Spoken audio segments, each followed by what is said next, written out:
collarbone. You got to build these shoulders up. I mean, LeBron ain't lifting those shoulders.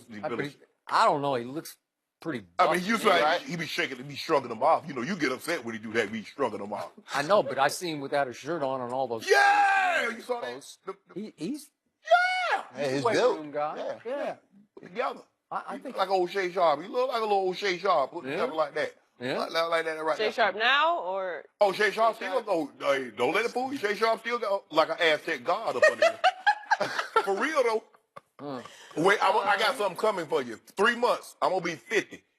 Okay. I guarantee you ain't gonna find a video like this here. You gonna see a video on Instagram? Yeah. Really? Yeah. Could have fooled me, but I keep a Batman costume year round. Remind me a week before so I remember to unfollow. I thought this conversation was about LeBron James. Every conversation gets turned to me and Bron like this here. Okay. So, I don't think it's a crazy concept as he plays through this year to no matter whatever happens in the finals. They're going to get back to the finals. I don't think they can win it, but there's no way he's going to catch Michael Jordan to be the GOAT. You say he's a GOAT, but he's not the GOAT. But if he did choose to play football for you, I don't think that's a laughable concept. I think it would be very interesting to see what he could do for 1 year of football with your team because it's high-powered offense. Could he be your best red zone target? Well, absolutely. Absolutely, no doubt. Would he have scored on the play Jesse James did not score on, even though I thought he scored, but against New England? Yeah, probably. Right? Yeah, I mean, especially for a red zone guy. You talk about a guy you put in, you throw a fade up, you throw a ball up. I'm pretty sure he's gonna go get it with his vertical jump. No doubt. He might be Gronk.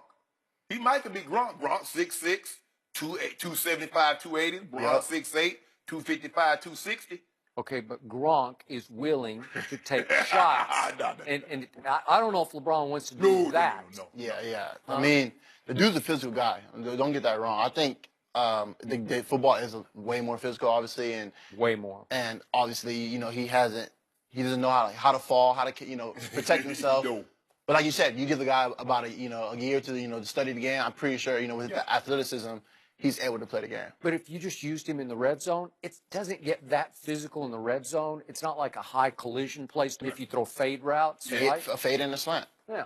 No, you better stay on the fade. Stay on that fade. Yeah, that's Especially in the red zone. Yeah. Sometimes. They hurt. Yeah. And that's a big target, though, Skip. You got to realize now, 6'8" target on the slant. Yep. No, stay on. Keep me outside the numbers. So how close is your team, as it is right now, to the New England Patriots? Man, our team is. I mean, we're working. I trust everybody on our staff, everybody on the offensive side, defensive side. I put all my trust into them. So this year, it was tough. We fell short. We lost the game at home that we shouldn't have lost. But at the end of the day, we gotta keep pushing, stay positive. So do you see they've had their issues up in New England? Do you feel like Rome's starting to fall a little bit where they're vulnerable, more so than they were? For sure. No doubt. And then, like I said, it's for me, I'm new to this. So this is like a new, New England is, our, kryptonite when we say we're bad, we're Superman. So in a situation like that, it's tough, to see that catch and the whole excitement going, oh yeah, we won again, to wow, you lost it. And wow, you lost it. Yeah, the turn out lose home. Yeah. But you still had home field. I mean, what happened in the divisional round against Jacksonville? What happened? I think throughout the whole season, you look at our season, we were 5 games where we were down by like 17 points and we came back and won.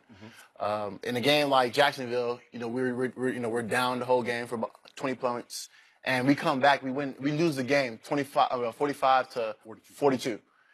And in a situation like that, we play great when we're losing as the offense. Right. Now, if we step up in the game where we're ahead of the game, come out second half and play strong, obviously it's a different outcome of the game. But we dug a hole too deep for us to get out of. So, are you better than Antonio Brown in your mind? Do you feel like you're better than he is? AB's probably listening right now. Oh, he's listening. You know it. Obviously, everyone has that mindset of trying to be the best player. Obviously, I have a great mentor. Antonio Brown. The dude's tremendous, a great athlete that does everything around the board. He does. I think what I bring different to the game is my physicalness and being able to willing to block for you guys like Le'Veon Bell to, get those 1,000 yards. AB does block too, but I do more of the dirty work, and that's how I feel like, my game is more, expandable and more, what I can do on the field for, my team. And by the way, I looked the other day, we were talking about combine numbers, how overrated the 40 times can be as it applies to how you're going to do in pro football. Yes. You were what, 4.5? Yeah, 4.52. 4.52. Antonio Brown at the combine ran 4.59, which is virtually 4.6, Right. which doesn't sound like receiver speed, right? It doesn't Yes. sound like run by you speed. I think he runs by lots of people, right? Antonio is more quick than fast. Well, yep. Most definitely. His start-stop and that phone booth quickness is so hard to jam him. And because people are afraid to press him, because you miss, it's bye-bye. So they're more apt to play off. And then, like I said, he's quick, so he eats up the cushion so quick. They bail. Now he stops. But Ball's in there. He has subtle acceleration. He does. When you're not ready for it, and he hits that last gear, and He can change speeds unbelievably. He is by people, man. Yes. And it's so crazy because, I see this every day. A lot of the oohs and ahs during the game is what he does in practice. And also, it deals with, playing with Ben for so many years. You have that chemistry with your quarterback that, when it said, the quarterback takes 7 steps, to throw the post, and then AB takes, 8 steps to run the post. And it's just the timing's like perfect every time. So it's crazy that, me being how young I am, right. I was a fan, and now actually playing with the guy, it's ridiculous. That's the hardest thing. The hardest thing it is for a receiver to learn is that you need to be coming open when the quarterback is ready to throw the ball. Yep. You can't be early or you can't be late. If you're early, he's not ready to throw the ball. What good is it you're open if he's not ready to throw it? Mm-hmm. And if you're late, he's going to someone else. So that's a fine line between knowing, okay, 7, when his back foot hit, he's ready to release it, I'm coming open. Mm-hmm. That was the hardest thing as a young receiver for myself to learn, is that coming open too quick served me no purpose. Yep. It was almost like I was covered because he wasn't ready to throw me the ball. I'm not going to get the ball, so I might as well have been covered. And then, obviously, you're covered. He's going somewhere else with the ball. Yeah, he has his reads, so you got to know that. And everyone wants to be open because you run your route too early. Yeah. If you're supposed to go 12, don't go 10. So give us your breakdown of a guy from University of Southern California named Sam Darnold, who's going into this draft as he could be the first overall pick. Your thoughts about him and his future?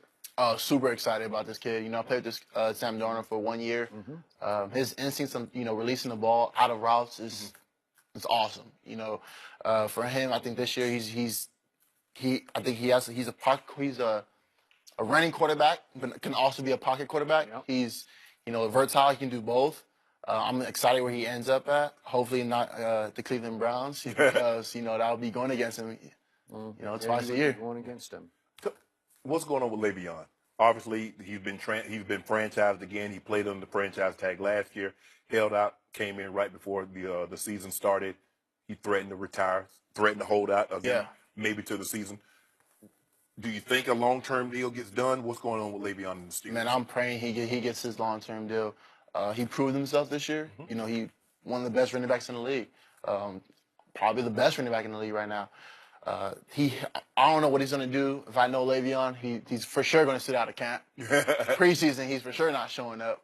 And, hopefully during the season he comes back. But, I'm praying that, we can get him back. Right. But I think another reason why we franchise tag him is because we're trying to get this guy right here. Trying to get this guy right here. That's yeah. Well, that's going to be a lot of money tied up in LeBron. He's going to want 35 a year. Le'Veon wants 16 a year. AB making 16. Ben making 20. That's a lot. They ain't going to have no cheese for you, cuz. Hey, I'm going to give my contract for LeBron James. Wow. That's a high recruiting task you have. Cleveland and Pittsburgh. Yeah. You got a little history there, so you're gonna have to give him a really good pitch. I know. I'm working on it, so if I gotta. But you're good. You're good with the Browns. Joe will give up his number. Hey, LeBron gonna have to pay that check. You have to pay that check. Juju, thanks so much for joining us. Can Des Bryant still be an elite receiver? We'll discuss that next.